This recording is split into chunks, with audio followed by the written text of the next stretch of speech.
He's got two of them. He wrote, Trump wasn't on the ballot and shutdown were the two reasons that Republicans lost elections tonight.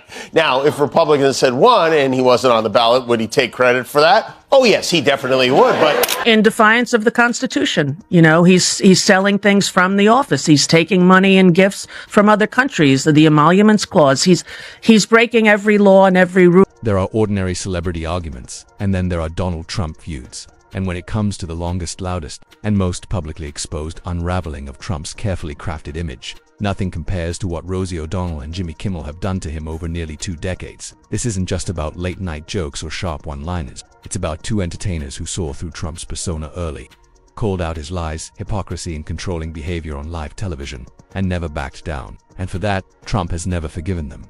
Long before he ran for president, long before MAGA hats or campaign rallies, Rosie and Kimmel were already exposing who Trump really was. And the reason their words hit so hard is simple. They told the truth in public, and Trump couldn't stop it. He tried everything. He threatened lawsuits. He repeatedly attacked Rosie, even floating the idea of stripping her citizenship. He obsessed over Jimmy Kimmel's ratings, tried to intimidate ABC, and celebrated every time a critic of his lost a platform. And yet, here we are in 2025, and Trump is still reacting to them. That alone tells you how deeply they got under his skin.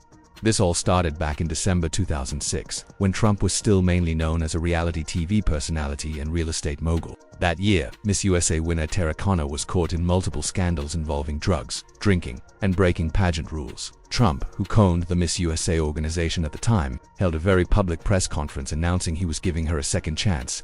He positioned himself as a moral authority, lecturing young women on behavior and responsibility. Rosie O'Donnell watched that press conference and immediately saw through it. On The View, she didn't sugarcoat anything. She pointed out Trump's blatant hypocrisy, calling out his history of cheating on multiple wives while pretending to lecture women about morality. She mocked his self-righteous tone and told him flat out to stop pretending he had the moral high ground. Then came the line Trump would never let go of.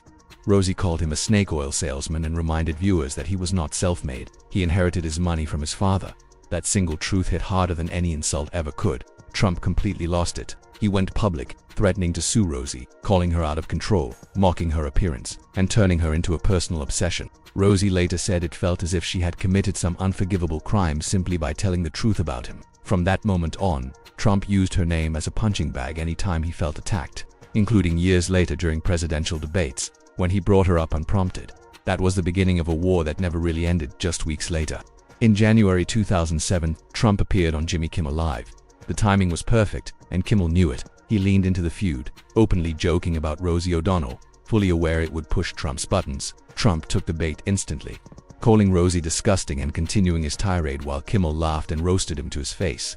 The interview wasn't respectful or cautious. It was exposed comedy, and Trump didn't realize he was the punchline. Kimmel even aired a skit involving a fake Rosie O'Donnell joking about covering Trump's Walk of Fame star in meatballs. It was absurd, humiliating, and unforgettable. More importantly, it stripped Trump of the power he tried so desperately to project. He wasn't the intimidating billionaire in control. He was a thin-skinned celebrity getting clowned on late-night TV.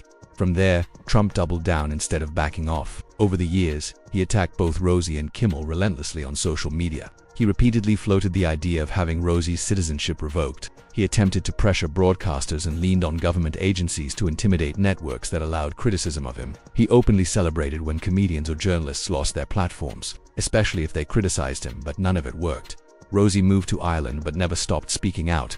She continues to call out Trump's behavior on social media, pointing out his authoritarian tendencies and obsession with control. Jimmy Kimmel remained on ABC, using humor to dismantle Trump's lies, hypocrisy, and legal scandals in front of millions. Night after night, Kimmel reminded audiences of what Rosie saw back in 2006. Trump's image collapses the moment you stop taking him seriously. That's why this feud still matters today. Rosie and Kimmel didn't just insult Trump, they exposed him early, before the country was paying attention. They showed how easily he lashed out when challenged, how obsessed he became with critics, and how thin the strongman image really was. They were right in 2006, they were right when he ran for office. They were right during his presidency. And in 2025, they're still right.